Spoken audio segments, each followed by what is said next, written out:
India launched Operation Sindoor, targeting terrorist camps in Pakistan and Pakistan-occupied Jammu and Kashmir, which was focused, measured and non-escalatory in nature. On achieving its primary objectives, a cessation of military activities was directly concluded at the request of Pakistan.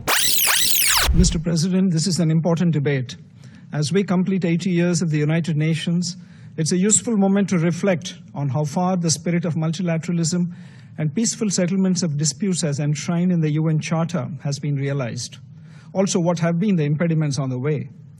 The first 4 decades after the creation of the United Nations witnessed decolonization and a period of Cold War.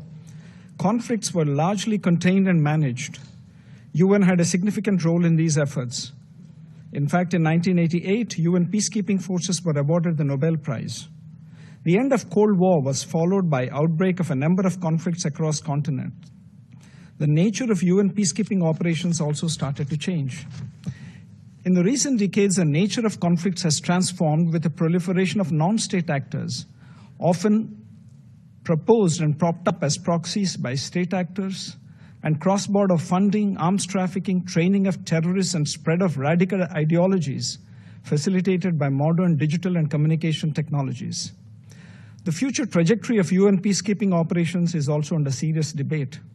At the same time, peace building has also acquired greater salience in discussions. Regional organizations, for instance the African Union, have also engaged appropriately while dealing with disputes among their member states. On the question of peaceful settlement of disputes, Chapter 6 of the UN Charter begins by a recognition that it is the parties to a dispute who must first of all seek a solution by peaceful means of their own choice. National ownership and consent of parties are central to any efforts to achieve peaceful resolution of conflicts. There should also be a serious cost to states who violate the spirit of good neighborliness and international relations by fomenting cross-border terrorism. Recently, consequent to the gruesome terrorist attack in Pahalgam, Jammu and Kashmir, on 22nd April 2025, that led to the killing of 26 innocent tourists, and based on the Council statement of 25th April, where members of the Security Council underlined the need to hold perpetrators, organizers, financiers, and sponsors of this reprehensible act of terrorism accountable and bring them to justice, India launched Operation Sindoor, targeting terrorist camps in Pakistan and Pakistan-occupied Jammu and Kashmir, which was focused, measured, and non-escalatory in nature. On achieving its primary objectives, a cessation of military activities was directly concluded at the request of Pakistan. Mr. President, there cannot be one standard approach to dispute resolution.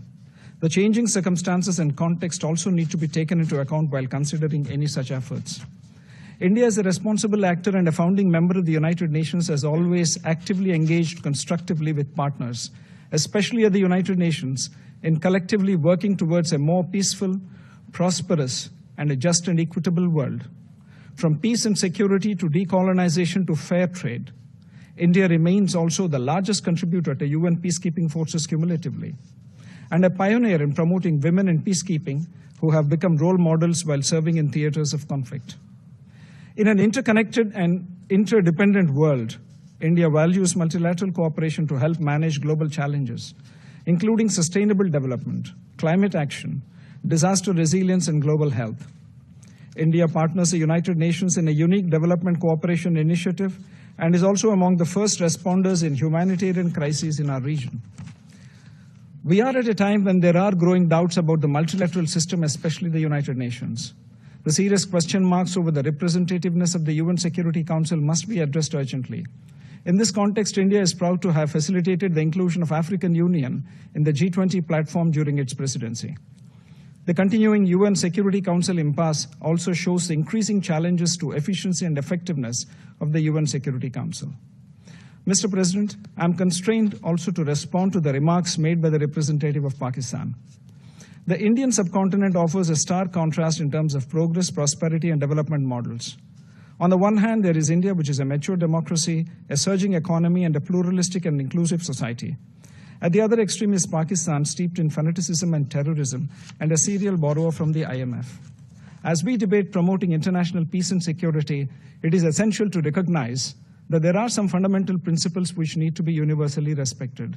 One of them is zero tolerance for terrorism. it ill behoves a member of the Council to offer homilies while indulging in practices that are unacceptable to the international community. Mr. President, in conclusion, India remains committed to working towards international peace and security through multilateralism and peaceful settlement of disputes. I thank you, Mr. President.